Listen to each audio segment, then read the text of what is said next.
আসসালামু আলাইকুম সবাইকে, কেমন আছেন সবাই? তো কয়েকদিন যাবতীয় অনেক বৃষ্টি চলছে। এমনিতে বৃষ্টির দিন আমার অনেক পছন্দ, কিন্তু একটানা যখন অনেক বৃষ্টি হয় তখন আর ভালো লাগে না। আসলে দেখা যায় যে জামা কাপড় শুকানোর জায়গা থাকে না। তো বৃষ্টি আসলেই বা বিকেল টাইম হলে এটা সেটা কিছু খেতে ইচ্ছে করে। তো সেদিন আমার খুব চটপটি বা ফুচকা খেতে ইচ্ছে করছিল অনেক, কিন্তু আসলে এত বৃষ্টির মধ্যে বাইরে গিয়ে খাওয়া সম্ভব না।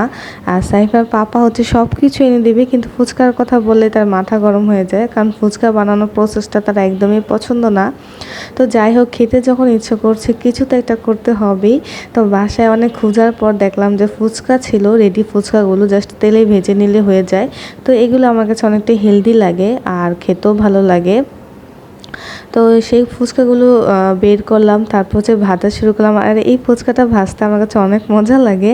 মানে তেলের মধ্যে দিলে কি সুন্দর করে ফুলে উঠে, দেখতেও কি কিউট লাগে তাই না? একদম মুচমুচে হয়ে যায়, অনেক গোল গোল হয়। আর এগুলো এক প্যাকেট কিনে রেখে দিলেও আমার অনেক দিন চলে যায়। যখন খেতে ইচ্ছে করে জাস্ট তেলে ভেজে ফুচকাটা রেডি করে খেতে পারি। তো এই তো আমার ফুচকাটা ভাজাও হয়ে গেছে। একটার মধ্যে ফুচকা বাছে, আর এই ফুচকাগুলো অনেক বেশি মুচমুচে হয় আর এতটা ফোলা হয়, মানে অনেক ভালো লাগে।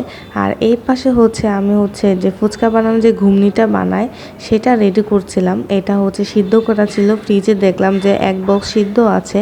তো ভাবলাম যে এটাকে কাজে লাগিয়ে ফেলি।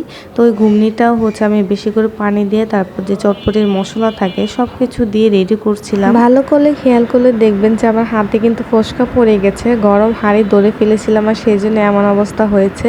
তো যাই হোক, বাদ দেই। তো আজকে কিন্তু আমি চটপটি বানাবো, ফুচকা না, যেহেতু ঘুগনিটা অনেক বেশি আছে আর এটা একদম গলে গেছে।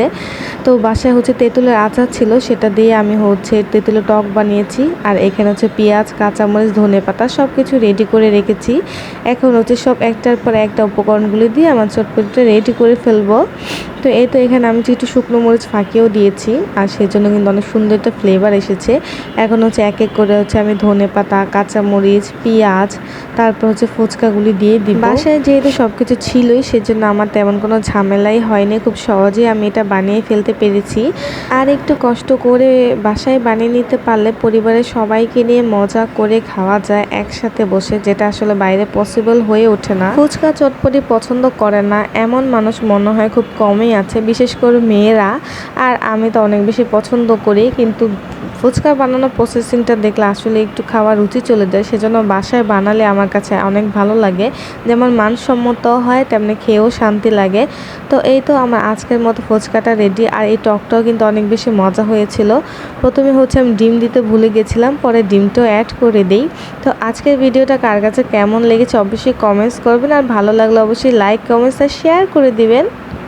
দেখা হবে নতুন কোনো ভিডিওতে। ভালো থাকবেন সবাই, আল্লাহ হাফেজ।